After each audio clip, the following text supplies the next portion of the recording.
नाजरीन, एक मरतबा फिर आपके साथ और एक ऐसे पैनल के साथ जिसमें हम बात करते हैं बैनुल अक़वामी अमूर के जो मामलात होते हैं उनको डिस्कस करते हैं। और यही है कि आज के जो हमारी नशिस्त है उसमें हम बात करेंगे जो एकदम से तो नहीं कहना चाहिए, 2014 से ये सिलसिला चला, यूक्रेन में जो रूस का हमला हुआ है उस तमाम चीज़ों के बारे में दुनिया भर में बातें हो रही हैं और इस तमाम अमल को पूरी दुनिया कैसे देख रही है, तो सभी के जहनों में सवालात हैं। तो आज हमारे साथ मौजूद हैं बैनुल अक़वामी अमूर के माहिर जनाब मुनव्वर मिर्ज़ा साहब, इकबाल जमील साहब, वो भी एनालिस्ट हैं, उन जाने माने नाम है पाकिस्तान मीडिया इंडस्ट्री के। और ख़बरों की अगर बात हो और फिर ख़बरों को समझने की अगर बात हो और ट्रेनिंग की अगर बात हो और मीडिया इंडस्ट्री के वो लोग जो कि जो आने वाले जो आज के लोग हैं उनको ट्रेन करने में इन लोगों का बहुत बड़ा हाथ है। और पाकिस्तान का मीडिया आज जहाँ पर है और जितनी टेक्नोलॉजिकल चीज़ें इंट्रोड्यूस कराई हैं और ख़ास तौर पर न्यूज़ में जो जिद्दत लेके आए हैं, तो हमारे साथ खुशकिस्मती है कि इकबाल जमील साहब और मुनव्वर मिर्ज़ा साहब दोनों ही आज इस प्रोग्राम में हमारे साथ मौजूद हैं। तो इकबाल जमील साहब, आपका बहुत बहुत शुक्रिया, और मुनव्वर मिर्ज़ा साहब कि आपने अपने कीमती वक्त में से वक्त निकाल कर जो है आज आए हैं, क्योंकि आज जो मौजू है बड़ा इंटरनेशनली जो है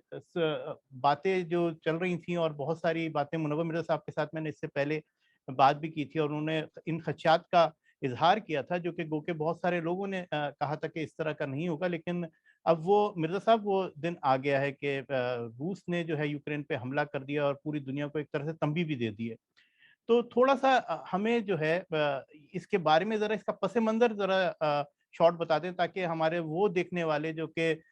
इस हवाले से इतनी मालूमात नहीं रखते, वो इसको समझ लें, ताकि फिर हम आगे प्रोग्राम का मज़ीद सवालात का इज़ाफ़ा करें। आपने खुद ही अभी ज़िक्र किया है नवीद कि 2014 से ये बहरान चल रहा है, लेकिन इसकी शिद्दत 2 महीने कबल उस वक़्त आई है इस मर्तबा जब रूस ने तकरीबन 1,10,000 फ़ौजें जो है यूक्रेन की सरहद पर लगा दी। यूक्रेन जो है वो ये जो नॉर्थ इसका जो ईस्टर्न बॉर्डर है ना यूरोप का, उसके सिरे पे वाक़ है और इसकी सरहदें जो है वो रूस से मिलती हैं। और यूक्रेन जो है वो it's a very important country of Europe, 4 crore 40 lakh के करीब उसकी आबादी है। अच्छा, दूसरी बात ये है कि रशिया भी आपको पता है it's a very important country इस लिहाज से कि तेल और गैस और गंदम, ये 3 चीज़ें जो हैं, तेल में जो है वो सऊदी अरेबिया के पास सबसे ज़्यादा तेल पैदा करता है और सप्लाई करता है। गैस दुनिया में सबसे ज़्यादा पैदा करता है और उसका ज़्यादातर गैस जो है वो यूरोप जाता है। फिर गंदम, गंदम का तो मैं आपको ये भी बताता चलूँ कि जो हमने गुज़िश्ता साल जो इम्पोर्ट किया है ना गंदम, वो यूक्रेन और रशिया से की है और तकरीबन $1 अरब की है। हम 20 लाख टन से ज़्यादा जो हमारी गंदम थी, उसकी बड़ा हिस्सा जो है हमने वहाँ शॉर्टफॉल जो हमारा हुआ था। तो अब यूक्रेन पे आ जाते हैं। यूक्रेन का मैं जैसे बताया कि 1,10,000 फ़ौज रशिया ने 2 महीने कबल लगा दी थी। तो उसका कहना ये था, उसके सिक्योरिटी कंसर्न थे। वो कहता ये है कि नेटो में जाने से यूक्रेन को रोका जाए, कहीं मगरबी ममालिक जो हैं वो इसे नेटो के अंदर शामिल ना करने। अगर वो शामिल कर लेंगे तो नेटो की फ़ौजें उसकी सरहद से लग जाएँगी, ठीक है ना? तो वो उसने कहा ये हमें गारंटी हमें मिलनी चाहिए हमारी सिक्योरिटी की कि नेटो के अंदर यूक्रेन को शामिल नहीं किया जाएगा, एक बात। दूसरी बात ये है कि आप ये याद रखिए कि तकरीबन जो डोनाबास और जो हादसे जो इलाका है, वो जो है वो रूसी बोलने वालों की अक्सरियत है। इससे पहले क्रीमिया के जज़ीरे पे रूस ने कब्ज़ा किया था 2014 में, वहाँ भी रूसी बोलने वालों की अक्सरियत है। तो वहाँ पर रूस जो है वो काफ़ी जिसे कहते हैं ना वो कर रहा है, उसने उनको इंस्टिगेट भी किया हुआ है, मगरबी ममालिक उस पे इल्ज़ाम भी लगाते हैं। तो अब ये मुस्तक़िल ये तो इल्ज़ाम लगाते रहे हैं मगरबी ममालिक कि रशिया जो है वो हमला करने वाला है, हमला कर रहा है और रशिया इसके जवाब में कहता है नहीं ये सारा हाइप बिल्ड कर रहे हैं वो और फिर रूस को बदनाम करने के लिए सब कुछ किया जा रहा है कि ताकि उस पर पाबंदियाँ लगाई जाएँ, इक़्तिसादी पाबंदियाँ लगाई जाएँ, उसकी तरक्की को रोकें। लेकिन आपने ये देखा कि 2 रोज़ कबल अब रूस ने बाकायदा हमला कर दिया है। किस जगह पे? जहाँ पे रूसी बोलने वाला है। डोनेस्टिक पे किया है اور ہالنسک جو اس کا علاقے ہیں دونوں روسی بولنے والے، وہاں پر پیوٹن نے آرڈر کیا ہے کہ وہاں پر اس کی فوجیں داخل ہو جائیں. وہاں پر پہلی بات اب انہوں نے یہ کہی تھی کل کہ جی وہ امن قائم کرنے کے لیے. پھر دوسری بات اب انہوں نے یہ کہی ہے کہ یوکرین کا جو ملٹری انفراسٹرکچر ہے اس کو وہ تباہ کرنا چاہتے ہیں. تو اس کے جواب میں یقینی بات ہے ویسٹ نے جو کہا تھا کہ ہم ایسی پابندیاں لگائیں گے، اقتصادی پابندیاں لگائیں گے، اور ان کا ایک بہت بڑا ہتھیار ہوتا ہے کہ وہ جو ہے وہ رشیا پہ اس سے قبل کبھی نہیں لگی اور ہم اسے کوشش کریں گے بالکل مفلوج کریں. تو یہ دو باتیں ہیں، اور اب وہ حملہ بھی ہو گیا ہے، پابندیاں بھی لگ گئی ہیں، اور آپ دیکھ رہے ہیں صورتحال جو ہے مزید بگڑتی جا رہی ہے. جی بالکل، آپ نے ایک بڑا کمپریہنسو طریقے سے اس تمام صورتحال کو بتا دیا ہے. یقینی طور پر دیکھنے والے جو ہیں وہ اس تمام حالات کو، معاملات کو سمجھ گئے ہوں گے. منور صاحب، میرے ذہن میں ایک یہ سوال آتا ہے کہ کچھ یہ دنیا کی ایک ایسی چلن بن گئی ہے کہ ابھی ہم دنیا جو ہے وہ شکر ادا کر رہی تھی کہ امریکہ جو ہے افغانستان سے نکلا ہے، تو اب جو ہے اللہ اللہ کر کے جو ہے کوئی نہ کوئی ایک امن کی صورتحال دنیا میں بن رہی تھی. تو ایک دم سے جو ہے اب اس کانفلکٹ کا نمودار ہونا، آپ کیسا دیکھ رہے ہیں کہ اب آنے والے دنوں میں کس طرح کا منظرنامہ ہمارے سامنے آ سکتا ہے؟ دیکھیے، میں آپ کو ایک بات بتا دوں کلیئرلی، ویسٹ جو ہے وہ پہلے بھی جب کرائمیا پہ روس نے قبضہ کیا تھا تو انہوں نے کوئی فوجی تصادم نہیں کیا تھا. نیٹو، دیکھیے this war is not between NATO and Russia. یہ وار جو ہے وہ یوکرین پہ ہے، اور میں نے جیسا آپ کو بتایا کہ دو ایسے علاقے ہیں مشرقی جہاں پہ روسی بولنے والوں کی اکثریت ہے، اور وہیں پہ انہوں نے فوج داخل کی اور اس نے یہ کہا ہے کہ جی ہم قبضہ نہیں کرنا چاہتے، ہم تو صرف ملٹری طور پر ان کو ناکام بنانا چاہتے ہیں. لیکن چونکہ ویسٹ کے انٹرسٹ بہت زیادہ ہے، امریکہ کا بھی، یورپ کا بھی، تو انہوں نے جو پابندیاں لگائی ہیں. فار ایگزامپل دیکھیے، ایک پابندی میں آپ کو بتا دوں، یہ ہے کہ جرمنی اور اس کے درمیان ایک پائپ لائن تھی، نارڈ اسٹریم 2 جسے کہتے تھے، بہت امپورٹنٹ پائپ لائن تھی جس کے ذریعے گیس سپلائی ہوتا تھا جرمنی کو. بہت زیادہ اس پہ اربوں ڈالر خرچ ہوئے، وہ اس پہ بھی کام انہوں نے روک دیا. انہوں نے کہا گیس سے سپلائی نہیں لیں گے. تو اور اس کے علاوہ امریکہ نے جو اس کی جو یوکرین کی جو ڈیفینسز ہیں ان کو مضبوط کیا ہے، ساتھ ساتھ برٹن نے بھی کیا ہے. تو یہ جو آپ بات کہہ رہے ہیں نا افغانستان سے جانے کے بعد کہ یہ صورتحال تو اس کا کوئی افغانستان سے کوئی لنک نہیں ہے. در حقیقت تو یہ ہے کہ یوکرین کا مسئلہ 2014 سے چل رہا ہے اور یہ اسی طرح چل رہا ہے. رشیا نے لیکن بہرحال انٹرنیشنل بارڈرز کو کراس کیا ہے، اور سلامتی کونسل میں بھی امریکہ نے اور انہوں نے کہا ہے کہ انٹرنیشنل بارڈرز نے کراس کیا ہے. خود اقوام متحدہ کے جو سیکرٹری جنرل ہیں انہوں نے کہا ہے کہ اس نے انٹرنیشنل بارڈر کو کراس کیا ہے. اور اس وقت جو صورتحال ہے، کیونکہ اس وقت اب ایک طرح سے جنگ ہو رہی ہے نا یوکرین کے ساتھ، حملے ہو رہے ہیں رشیا کی طرف سے، میزائل حملے ہو رہے ہیں. ابھی تک ان کے زیادہ تر فائر جو ہیں، لیکن انہوں نے دارالحکومت کیو تک پہ حملہ کیا ہے جو ان کا یوکرین کا ہے، اور دوسری جگہوں پہ بھی کیا ہے. بلکہ ایک بڑے خوفناک بات تو یہ کہی ہے یوکرین کی طرف سے کہی گئی ہے کہ بھائی وہ جو چرنوبل، آپ کو یاد ہوگا چرنوبل کا جو پلانٹ تھا، اٹامک پلانٹ بڑا مشہور تھا، اس کے اوپر قبضہ کرنے کی کوشش کی، یہ الزام لگایا انہوں نے. کنفرمیشن ابھی نہیں ہوئی ہے، غیر جو انڈیپینڈنٹ ذرائع ہیں تو ان سے نہیں ہوئی ہے، تاہم یہ باتیں ہیں. اور ڈیفینیٹلی پیوٹن صاحب نے ان کو حکم دیا ہوا ہے کہ وہ اندر اور داخل بھی ہو رہے ہیں. تو ابھی تک جو ان کی زمینی فوج ہے وہ حرکت میں تو آئی ہے لیکن داخل ابھی نہیں ہوئی ہے. تو جب تک یہ مختلف، آپ کو پتہ ہے کلیمز ہوتے ہیں یوکرین کی طرف سے، کہا جا رہا ہے کہ ہم نے بہت رشیا کو نقصان پہنچایا، رشیا بتا رہا ہے کہ انہوں نے بہت سارا نقصان پہنچایا. لیکن اس میں کوئی دو رائے نہیں ہو سکتی کہ رشیا کی جو زمینی فوج ہے، جو ٹروپس ہیں اس کے جو فوج ہے، بہت پاورفل ہے، بہت طاقتور ہے. آپ کو پتہ ہی ہے دنیا کی طاقتور ترین فوجوں میں کنونشن اور اس کے ٹینکس اور آرمرز اور یہ وہ سب چیزیں ہیں. اور یقینی بات ہے اکیلا یوکرین تو ان کا مقابلہ نہیں کر سکے گا. تو جس علاقے پہ بھی وہ چاہیں گے تو اگر وہ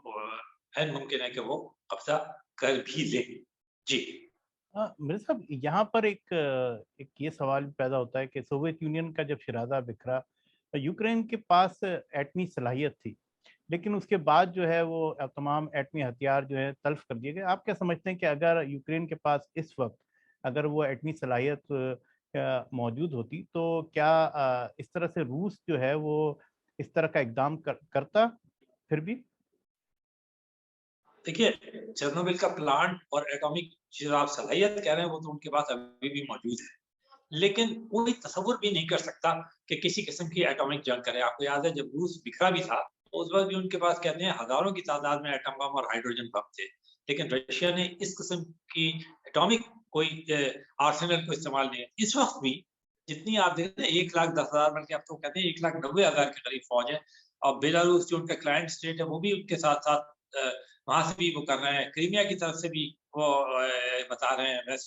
جو ویسٹرن ذرائع ہیں، کیونکہ دیکھیں نا اوپن ذرائع تو وہی ہیں جو آپ تک پہنچ رہی ہیں خبریں، تو وہ بتا رہے ہیں کہ ہر طرف سے جو ٹروپس ہیں نا وہ انٹر ہو رہے ہیں یوکرین کے اندر.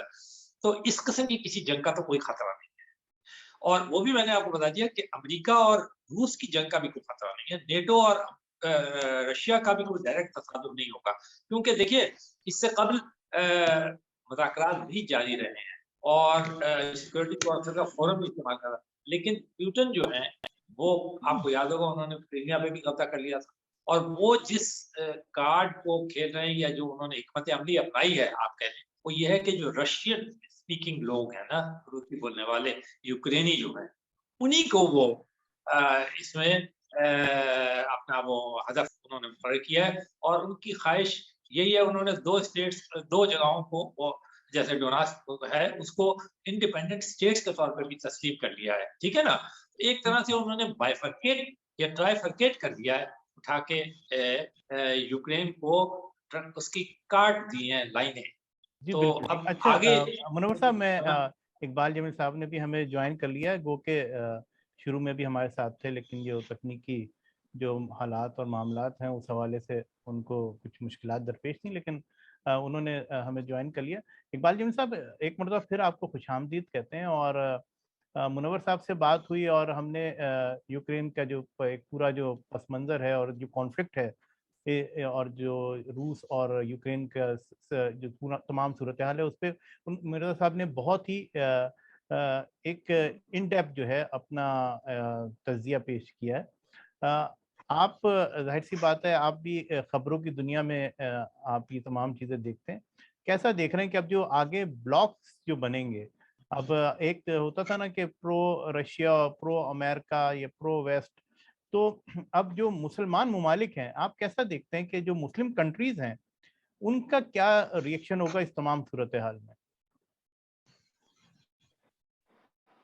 نوید صاحب، میں سب سے پہلی بات تو یہ کہ ہمارے درمیان ایک ایسی شخصیت موجود ہے منور مرزا صاحب، جن کی بین الاقوامی صورتحال پہ بڑی گہری نظر ہے، بہت ہی آؤٹ اسٹینڈنگ آدمی ہیں اور ان کے تجزیے بالکل صحیح ہوتے ہیں. چاہے دنیا کے کسی بھی کونے میں کوئی انٹرنیشنل ایشو ہو تو ہی is the right person to address it and tell to the people کہ صحیح ہے. میں منور صاحب سے ایک ڈائریکٹ کوشچن کرنا چاہتا ہوں کہ منور صاحب، do you call it as a full fledge war اور do you think it's still a conflict? کیا ابھی یہ صرف ایک کانفلکٹ ہے یا ایک فل فلیج وار کی شکل اختیار کر گیا ہے؟ کیا خیال ہے آپ کا؟ دیکھیے ویسٹ تو اقبال جمیل صاحب اسے انویژن کہہ رہا ہے، ٹھیک ہے نا، وار کہہ رہا ہے، حملہ کہہ رہا ہے، لیکن اگر آپ دیکھیں تو میں نے جیسے آپ کو بتایا نہ تو یہ کوئی ڈائریکٹلی امریکہ اور رشیا کے درمیان کانفلکٹ ہے، کوئی سرحد، نہ نیٹو اور رشیا کے درمیان کوئی وار ہو رہی ہے. یہ تو یوکرین ہے جو کہ فائٹ کر رہا ہے رشیا کو، اور کس لیے فائٹ کر رہا ہے کہ اس کے وہ جو دو مشرقی علاقے ہیں نا، ڈونیٹسک اور لوہانسک، ان دونوں کو وہ رشیا جو ہے وہ اس سے خود مختار حیثیت ان کی اس نے تسلیم کر لیا، اور وہیں پر اس نے ٹروپس کی بھی انٹری دی ہے. ابھی تک یوکرین کا جو دوسرا حصہ ہے ویسٹرن، جو کہ بالکل یعنی یورپ کا پارٹ ہے، اس سے وہ اسے کاٹنے کی کوشش کر رہا ہے. اس کی حکمت عملی یہ لگتی ہے کہ مطلب یہ کہ وہ اسے اور اس کے ذریعے وہ دباؤ ڈال کر یہ جو چیز پیوٹن تو ایک بات کہہ رہے ہیں نا، وہ یہ کہہ رہے ہیں کہ ہماری سیکورٹی کا مسئلہ ہے، ہم نے اس لیے کیا ہماری سیکورٹی کیا ہے کہ وہ کہتے ہیں یہ گارنٹی کیا جائے کہ یوکرین نیٹو میں شامل ہوگا. اب وہ تھوڑا سا اور آگے بڑھ گئے ہیں، وہ کہتے ہیں جو پہلے کی جو اس کی وہ تھی نا اسٹیٹس وارسا پیکٹ کنٹری کی، جن میں پولینڈ اور ہنگری وغیرہ، وہ بھی नेटो के अंदर ना शामिल हों। तो वो ये एक जिसे कहते हैं ना एक डिप्लोमेटिक, तो प्यूटन की आपको पता है आदत का, उन्होंने एक स्ट्रॉन्ग मैन का अपना एक रखा हुआ, ओबामा के ज़माने में उन्होंने ये क्रीमिया पे कब्जा किया था, उसके बाद सीरिया पे उन्होंने किया, और वहाँ उन्होंने अमेरिका को बहुत शर्मिंदा किया था और ओबामा को बहुत एक कमज़ोर के तौर पे, और उनका अपना इमेज बहुत हाई आया था। तो अब ये दो मकासद पूरे हो रहे हैं, एक ये वाला जो आपने कहा ना मशरकी हिस्से को वो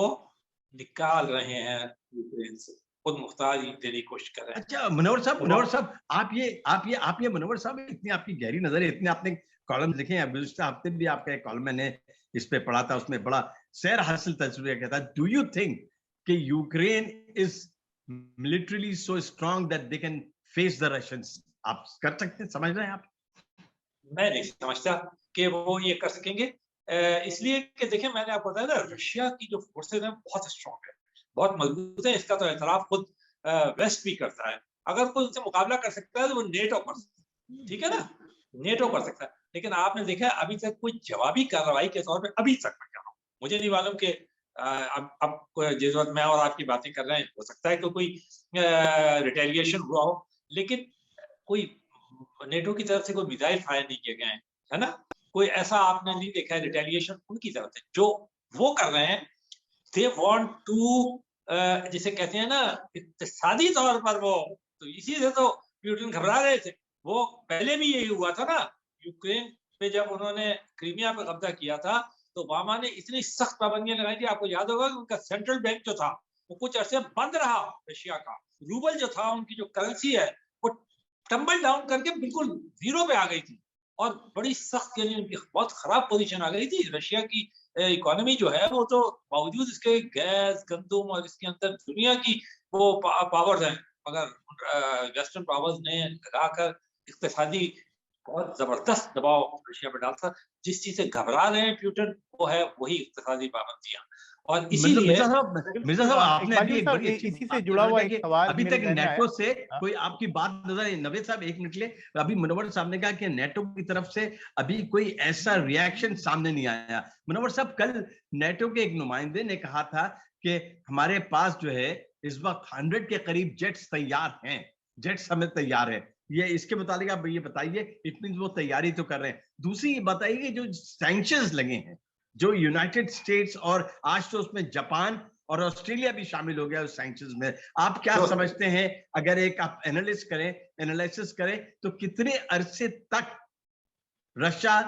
सरवाइव करेगा इन सैंक्शंस के साथ? क्या मतलब कब, 2 महीने, 4 महीने, 1 साल, कितना असर रहेगा? ये यही सवाल में देखिए बात ये है कि सैंक्शंस तो नवीद, आपको भी मैं देख रहा हूँ, आप भी शायद कोई इसी के हवाले से कोई सवाल करना चाहते हैं। मेरा बिल्कुल यही एग्जैक्टली यही सवाल था जो कि इकबाल जमील साहब ने, शायद वो कहते हैं ना दिल से दिल को राह होती है, तो वो राह जो है वो कायम हो गई और उन्होंने वही सवाल आपके सामने पेश कर दिया। मैं यही जानना चाह रहा था कि रशिया जो है अब कितना अरसे तक, एक सवाल जो एक आम जहन में आता है, सस्टेन कर सकेगा इस तमाम इक्तिसादी पाबंदियों को और इस जंग को लेकर चलेगा?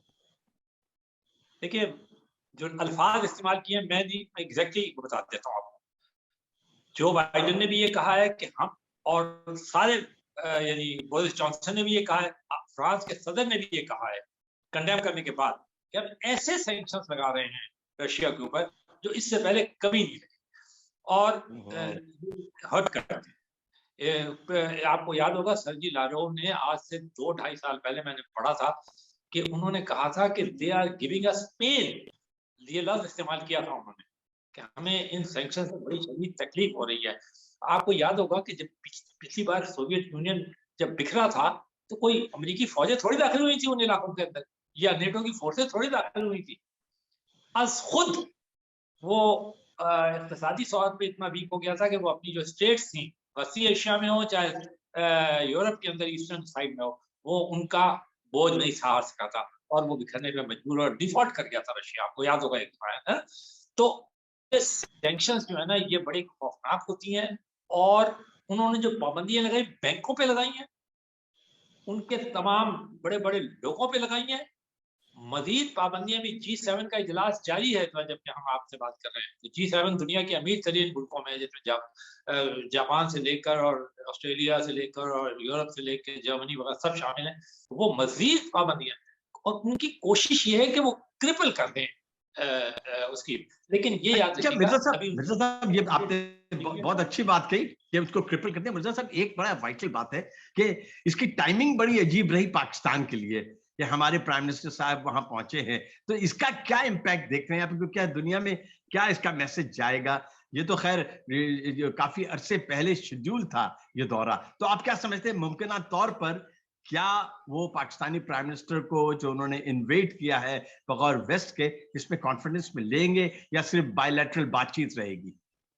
دیکھیے ہمارا تو کچھ لینا دینا ہی نہیں ہے, صرف سوائے اس کے کہ یوکرین سے ہم گندم لیتے ہیں اور رشیا سے بھی ہم نے گندم دیا, ٹھیک ہے نا. اب رشیا سے ہمارا ٹریڈ بھی کوئی ایسا غیر معمولی نہیں ہے, بولتے ہیں ہم بہت ہیں کہ جی یہ ہو گیا اور وہ ہو گیا, اور ہم اتنا. ایک لحاظ سے اگر آپ دیکھیں ڈپلومیٹکلی تو رشیا سے تعلقات رکھنا پاکستان کے لیے اب اصلی مسئلہ تو پاکستان کا اور رشیا کا جو میرے خیال سے بات چیت ہے میں فوکس کیا انہوں نے وہ افغانستان کے اندر جو انسانی المیہ ہو رہا ہے. لیکن جو ٹائمنگ کی آپ نے بات کی اس کے متعلق میں امریکی سے کوٹ کر دیتا ہوں نیٹ پرائس کو, جو انہوں نے آج ہی سے پوچھا گیا سوال کہ پاکستان کے وزیر اعظم وہاں پہ موجود ہیں اور آپ کیا کہتے ہیں, تو اس کے جواب میں انہوں نے کہا کہ ہم نے اپنے جو کنسرنز ہیں سارے کے سارے کنوے کر دیے ہیں پاکستان کو بھی اور باقی تمام ملکوں کو, اور ہمارا خیال یہ ہے کہ جو بھی ملک ہو وہ رشیا کے اس ملٹری ایکشن کو کنڈیم کریں گے. اب Pakistan will be on the tightrope, کیونکہ وزیر اعظم وہاں گئے ہیں. ہمارا یقینی بات ہے آپ جب کہیں جاتے ہیں تو وہاں پر آپ چاہتے ہیں کہ آپ زیادہ سے زیادہ ایڈوانٹیج حاصل کریں, بٹ دس واز میں آپ نے جیسے کہا کہ وہ پہلے سے ہی طے تھا, تو اب میں یہ نہیں کہہ سکتا کہ دس از مس کیلکولیٹڈ مومنٹ, مگر میں یہ کہوں گا کہ وہ ایک چیز میں آپ سے جاننا چاہوں گا کہ یہ تو حالات تو اتنے کشیدہ سے چلے آ رہے تھے, اب یہ پرائم منسٹر عمران خان کا جو دورہ تھا وہ بھی ان کے نالج میں تھا, ان کے جاتے ہی جو ہے اس طرح کا, اب جب دو سربراہ نے مملکت ملتے ہیں تو اس میں کچھ باتیں ہوتی ہیں, تو اس طرح کے وارز کی کیفیت میں جو ملاقات ہوگی تو وہ کس حد تک جو ہے پاکستان کے پوائنٹ آف ویو سے ہمیں کس طرح کا فائدہ کوئی پہنچا سکتی ہے یا نہیں پہنچا سکتی ہے, جو کہ بڑے ہوپس کا ذکر تھا کہ ضرور بڑے عرصے بعد یہ وزٹ ہو رہا ہے تو کوئی ایک تاریخی جو ہے یہ وزٹ ثابت ہوگا, تو یہ تاریخ جو ہے کس قسم کی رقم ہو سکتی ہے؟ میرا خیال یہ ہے کہ تاریخ اس لحاظ سے تو کوئی رقم ہو گئی ہے کہ 23 سال بعد پاکستان کا وزیر اعظم وہاں گیا ہے نا, یہ تو ٹھیک ہے کانٹیکٹ ہوا ہے سمٹ لیول پہ, لیکن وہ جو دوسری باتیں آپ کہہ رہے ہیں نا کہ ہم کیا کوئی ایڈوانٹیج حاصل کر سکتے, کیسے؟ آپ دیکھیے نا رشیا کے جو صدر ہیں پیوٹن, وہ تو سارے وقت یہی کر رہے ہیں کہ اپنی سیکورٹی کونسل کا اجلاس کر رہے ہیں, تقریر کر رہے ہیں, حملے کا حکم دے رہے ہیں, ساری تو مصروفیت ان کی اس میں ہی ہے زیادہ تر, ہے نا. تو اس میں ہمیں کتنا کچھ مل سکتا ہے, کیا ہم گین کر سکتے ہیں؟ اگر ہم گین کرتے بھی ہیں تو جو سینکشنز لگا رہے ہیں ویسٹرن کنٹری, اس کے بعد کیا کوئی ایسے منصوبوں کے اوپر عمل کرنا ممکن ہوگا کہ جن کا تعلق جو ہے پاکستان اور کی باہمی اس پہ ہے, جیسے کہ اگر کوئی آپ گیس پائپ لائن کا کوئی منصوبہ یا کسی اور پائپ لائن کا منصوبہ یا کوئی اور چیزوں پر, تو جب وہ پابندیاں لگ جاتی ہیں تو ان کمپنیز کے ساتھ بھی آپ کا لین دین بہت مشکل ہو جاتا ہے, کیونکہ وہ پابندی کی زد میں آ جاتی ہیں. آپ کو پتا ہے انڈیا کو اس چیز کو بڑا فیس کرنا پڑا ہے کہ بہت ساری چیزوں سے چھوڑنی پڑی, ایران سے چھوڑنی پڑی جب امریکہ اور انہوں نے لگا دیا, پھر رشیا کے ساتھ ان کے تعلقات ہم بہت ہی دیری نہ ہے تو ان سے بھی ان کے تعلق, لیکن کچھ چیزیں انہیں چھوڑنی پڑی, فارغو کرنی پڑی جب امریکہ نے ان پر پابندیاں لگا دی. ہم جو ہے یہ کہہ اب ہمیں بھی بہت احتیاط سے چلنا. تو مرزا ہم کیا فیس سیونگ کے لیے پھر کہیں یہ تو نہیں کہنا پڑے گا کہ معاملات تو بہت آگے بڑھ رہے تھے لیکن وہ جنگ چھڑ گئی تو اس لیے کچھ ہو نہیں پایا, جیسے کہ عموماً بہت ساری ہوپس کریٹ ہوتی ہیں اور کچھ اور ہو جاتا ہے, تو اس دفعہ کہ وہ جنگ چھڑ گئی اس وجہ سے بہت ساری چیزیں ہم حاصل نہیں کر سکے جو کہ ہوپس کریٹ ہو رہی تھیں. اب یہاں پہ مرزا صاحب اس کے ساتھ ساتھ جڑا ہوا ہے کہ اب ہم یہ دیکھ رہے ہیں کہ پاکستان کے پوائنٹ آف ویو سے بات کر رہے ہیں اس دورے کے, جو آج صبح سے خبریں ہم دیکھ رہے ہیں وہ پیٹرول کا تو ہم سن ہی رہے ہیں کہ اس کے پرائس بڑھیں گے انٹرنیشنل مارکیٹ کی وجہ سے, اب لیکن اس کے ساتھ ساتھ یہ بھی ہے کہ یہ گندم ہے اور جیسا کہ آپ نے بتایا کہ रशिया और यूक्रेन से ही हासिल करते थे, तो इसमें भी जो है 5% के तौर पे तो एकदम से आ गया कि इसमें इजाफा हो गया। लेकिन जो अल्टीमेटली जो पाकिस्तान के पॉइंट ऑफ व्यू से हम देखें कि हम एक नई वेव देख रहे हैं कि महंगाई की जो है वो आने वाले दिनों में पाकिस्तान देखेगा इस जंग की वजह से। देखिए आज 91 से 99 पे आया था, कल 103 आज 103 के ऊपर है पर बैरल तेल जो है, ठीक है। गंदम की प्राइसेस भी इसी तरह शूट अप करेंगी, ठीक है ना। और हमें कहा तो ये जा रहा है कि बम्पर क्रॉप होगा और हम इस मर्तबा अपनी जरूरियात को पूरा कर लेंगे, लेकिन एक कुछ राय ये भी है कि नहीं कर सकेंगे और हमें फिर इंपोर्ट करना पड़ेगा। अभी गुज़िश्ता जो रवां माली साल के 7 महीने उसमें तो हमने इंपोर्ट जारी रखा है, और मैंने जैसे आपको बताया कि यूक्रेन से और रशिया से हम इंपोर्ट कर रहे हैं, तो यकीनी बात है वो आप चाहे वो प्राइसेस वही रखी उन्होंने उस कमोडिटी की, लेकिन ट्रांसपोर्टेशन वगैरह तो बहुत ही उसमें चला जाएगा ना। तो हमारे को ये क्रंच जो है ना, इसके लिए तैयार हो जाना चाहिए। वो जो आपने कहा है ना 5%, तो आप तो देखें जब 91 पे था तो हमने 12 रुपए बढ़ाए थे, अब 103 के ऊपर 4-5 दिन बाद आपको पता चल जाएगा कि क्या होता है। अच्छा, लेकिन मिर्जा साहब आपने बिल्कुल सही कहा कि मतलब उसका इफेक्ट तो पड़ेगा, इकोनॉमिक इफेक्ट। मिर्जा साहब एक सवाल ये, वैसे आप ये देखिए हमारे प्राइम मिनिस्टर को वहाँ पजीराई तो जबरदस्त मिली है, मतलब मीडिया भी बड़ी कवरेज दे रहा है, और दूसरी बात ये कि उनको एयरपोर्ट पे गार्ड ऑफ ऑनर दिया गया, पुरजोश इस्तकबाल आप ये कहेंगे, ये कैसा सिग्नल है, आप क्या लगता है? देखिए बात ये कि रशिया के इंटरेस्ट में भी ये है कि वो ये दिखाए कि भाई वो नॉर्मल भी है, और दूसरे ये कि एक यानी पाकिस्तान 22 करोड़ आबादी का मुल्क है ना, अफगानिस्तान फिर अमेरिका का क्लोज एलाई समझा जाता है, वेस्टर्न कंट्रीज का क्लोज एलाई समझा जाता है ना, चाइना का बहुत पक्का दोस्त है। तो अगर वो वहां गया है तो वो अगर पाकिस्तान के प्राइम मिनिस्टर का इस्तेमाल कर रहा है, एक तो ये हो सकता क्या कहा जा सकता है कि पाकिस्तान और उनके ताल्लुकात में इंप्रूवमेंट हुई है, इसलिए उन्होंने इतना अच्छा प्रोटोकॉल दिया है। लेकिन दूसरी वजह ये भी हो सकती है कि वो चाहते हो कि ये दिखाएं कि भाई वहां तो बावजूद इसके कि हमला हुआ है लेकिन कोई ऐसे इमरजेंसी की सिचुएशन नहीं है, और हम तो बड़ी से बड़ा नॉर्मली ट्रीट कर रहे हैं। और तीसरी बात ये है कि यकीनी वो चाहते होंगे कि पाकिस्तान को कम से कम अपने साइड पे तो रखें, और यानी और कुछ नहीं तो कम से कम न्यूट्रल ही रखें, ठीक है ना। जबकि हमारे वज़ीर आज़म ने, आपको याद होगा अभी जाने से पहले जो इंटरव्यू दिया आरटी को, यानी रशियन टेलीविजन को, उसमें उन्होंने कहा कि हम किसी ब्लॉक का हिस्सा नहीं बनना चाहते, है ना। Very good. यहाँ पे हमारे पास जो है मिर्जा साहब आपने बड़ा टाइम जो है हमारे पास टाइम जो है वो अब बहुत कम लगे। एक बहुत दो बड़े सवाल है क्योंकि हाँ क्या आप नवेद मुझे प्लीज तो अच्छा मिर्जा साहब जरा ब्रीफली, नवेद बता रहे टाइम खत्म हो गया, बड़ा ब्रीफली मुझे ये बता दीजिएगा कि इंडिया जो हमेशा से रूस का एलाई रहा है, आप इस इंटरनेशनल सिनेरियो में चेंज बदलते हुए भारत का और चीन का क्या रिएक्शन देखते हैं? देखिए भारत जो है वो तो उसने उसके अमेरिका के साथ भी बहुत अच्छी दोस्ती है, तो इसके साथ रशिया से तो उसके आपको पता ही है बहुत देर ना S-400 जो कि मिसाइल डिफेंस सिस्टम है, जो मोस्ट जदीद सिस्टम, वो तो प्यूटन साहब जो थे वो पिछले साल ही उनको दे के आए थे, बावजूद उसके उसके हमारी। लेकिन भारत ने आपके वोट देने में सलामती काउंसिल के अंदर एहतियात से काम लिया है, उसने रशिया के फेवर में वोट नहीं दिया, एब्सटेन किया है, ठीक है, पहली बात। दूसरी बात तो इसलिए वो देख के चल रहे हैं कि क्या है ना, एहतियात कर रहे हैं, तेजी नहीं दिखा रहे किसी किस्म की भी, है ना, कोई डिप्लोमेटिक पोलिंग और धीमा अंदाज और जरूरी। मेरा ख्याल ये कि डिप्लोमेसी का यही तकाजा होता है ना। चाइना ने भी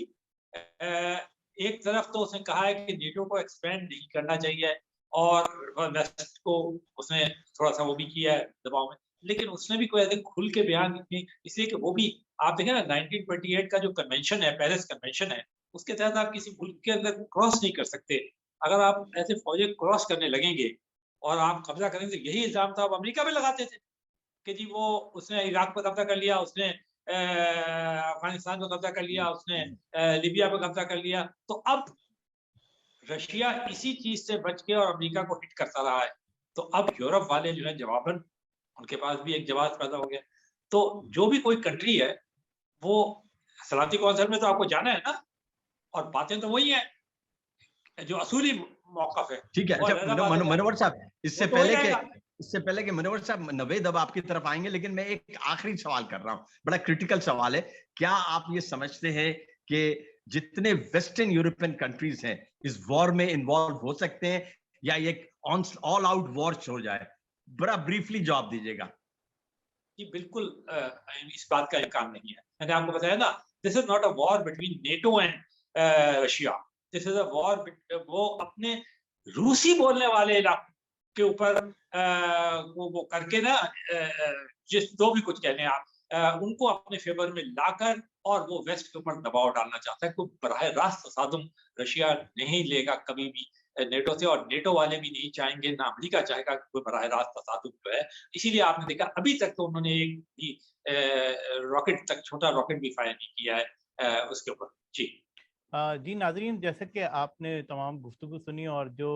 आखिरी जुमला मुनव्वर साहब ने जो कहा कि फ़िलहाल जो है कोई बराह रास्त तसादुम की सूरत हाल फ़िलहाल नहीं नज़र आई, लेकिन आने वाले दिनों में क्या मंजरनामा बनता है दुनिया का, और किसी न किसी तौर पे असरअंदाज हो रहे हैं ये तमाम मामला। और जैसा कि अब जो नई खबरें आ रही हैं उसमें ये है कि वहाँ पे जो स्टूडेंट्स हैं जो इंडिया और पाकिस्तान से, वो बहुत परेशान हैं और वो एम्बेसी से अपना राब्ता भी कर रहे हैं, जहाँ पर इंडियन एम्बेसी ने तो पोलैंड और हंगरी के हवाले से उनको गाइड भी किया, लेकिन पाकिस्तानी एम्बेसी ने अलबत्ता उन्हें किसी शहर वहाँ से निकल जाने का कहा है। और तो वहाँ पे जो स्टूडेंट्स हैं वो ये पूछ रहे हैं कि ये तो कहा है कि आप यहाँ से निकल जाएं, लेकिन ये नहीं बताया कि किस तरह निकलें या किसी किस्म की इसमें कोई रहनुमाई नहीं फरमाई है। अमूमन लोग ये अंदाज़ा लगा रहे हैं कि शायद उनका कहने का मतलब है कि शायद पैदल वहाँ से निकल जाएं, और जब वहाँ से वो निकल जाएंगे और कहीं पे पहुँच जाएंगे तो उसके बाद कोई सिलसिला उनकी मदद का बनेगा। तो ये ज़रूर जो काम है और जो हमारे स्टूडेंट्स वहाँ पर हैं उसको ज़रूर देखें कि अब जो पाकिस्तानी कम्युनिटी है और दूसरे ममालिक भी हैं वो देख रहे हैं। ख़ासतौर पे इंडिया ने बहुत प्रोएक्टिव, जो वहाँ पे स्टूडेंट्स हैं वो बता रहे हैं कि बड़ा रोल अदा किया है। तो पाकिस्तान को भी चाहिए कि हमारा जो मुस्तकबिल है, हमारे स्टूडेंट्स हैं, उसके हवाले से इक़दामात करें ताकि किसी किस्म का ऐसा कोई ना खुशगवार वाक़या जो है वो पेश ना आए, और हम वैसी दुनिया जो है वो एक मसाइल से को देख रही है, तो पाकिस्तानियों के लिए किसी किस्म के और मसाइल ना बढ़ें। तो नाज़रीन, आपने ये प्रोग्राम देखा, अपनी कीमती आरा का ज़रूर इज़हार कीजिएगा। इकबाल जमील साहब, मुनव्वर साहब, आपके कीमती वक्त का बहुत बहुत शुक्रिया। और गाए बगाए अब क्योंकि ये सिनेरियो बन रहा है, आगे आने वाले दिनों में भी इसी तरह इस पर और इससे जैसे जो मुख्तलिफ मामलात हैं उनको हम डिस्कस करते रहेंगे।